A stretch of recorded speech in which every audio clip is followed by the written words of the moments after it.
I have feelings too. I am still human. All I want is to be loved for myself and for my talent. Just listen to those words for a second.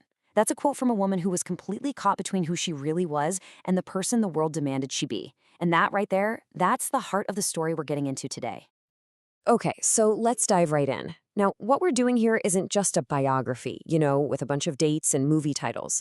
Think of this more like a character analysis, a deep dive into what is, without a doubt, one of the most profound tragedies of the 20th century.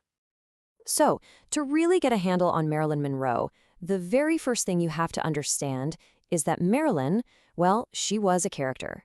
An incredible, brilliant, shimmering, and, in the end, an absolutely exhausting creation, played by a woman named Norma Jeane Mortenson. And this slide really breaks it down for us. It's almost like we're talking about two different people. Over here, you've got Norma Jeane, the actual person, a wounded child from a really traumatic past, deeply intellectual, fragile, and just feeling completely unseen. And then you've got Marilyn, the global icon, right? The commercial product, the definition of glamour, but it was all a mask.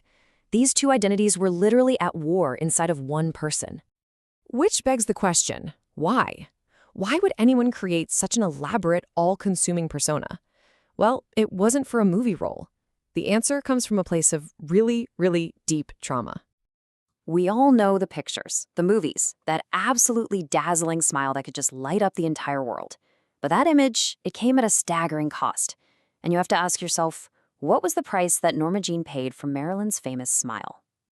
And here is the absolute key to the whole story. For Norma Jeane, fame was never really the goal. It was a survival mechanism.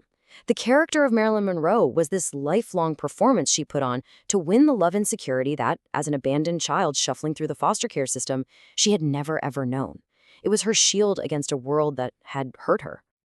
Before we go any further, just a quick reminder. Please remember to subscribe to my channel, turn on the notification bell, share, and like my videos.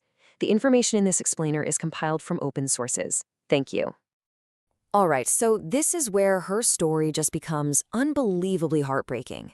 It's this tragic irony where every single time the Marilyn persona hit a new peak of success, Norma Jeane, the woman underneath it all, suffered her most devastating personal losses.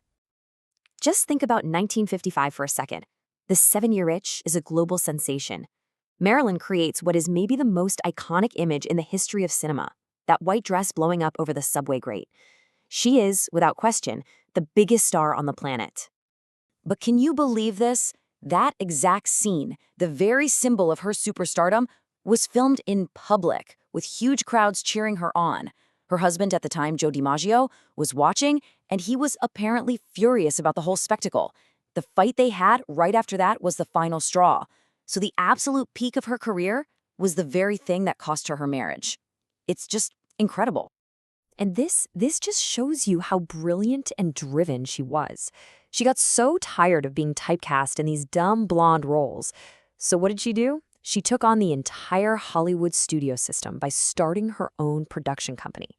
I mean, she was fighting for control, for respect. She wanted to be seen as a serious artist. And yet, during this exact same period of intense professional stress, while she was pouring every ounce of her being into gaining control of her career, she suffered a devastating miscarriage.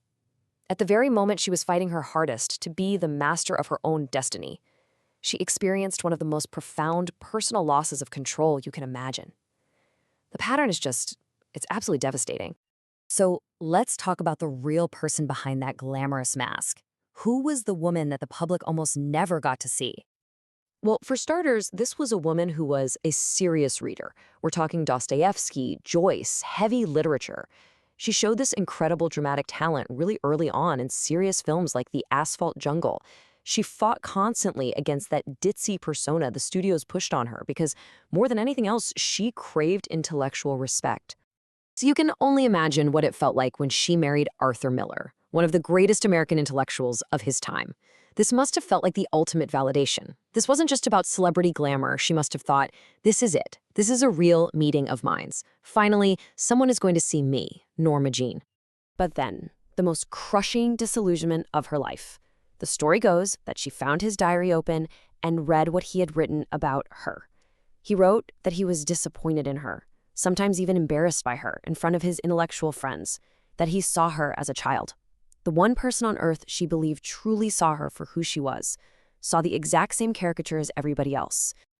And that betrayal, that was really a point of no return. It sent the already fragile Norma Jeane into a spiral, making it almost impossible to keep holding up that incredibly heavy mask of Marilyn. You can see it so clearly in her famous Happy Birthday performance for President Kennedy. It's so breathless, so vulnerable. It's a moment where you see Norma Jeane's desperate need for love just completely break through the polished Marilyn facade for the entire world to see. The mask was slipping big time. So when you look at it this way, her death really wasn't just a tragic accident. It was the inevitable final curtain call for a role that had become impossible to play anymore. The performance of being Marilyn Monroe was just too exhausting to keep up, and without that shield to protect her, Norma Jeane was left completely exposed. And it just leaves us with this one final, haunting question to think about. What happens when the character you create to survive ends up consuming you completely? Thanks so much for joining me for this one.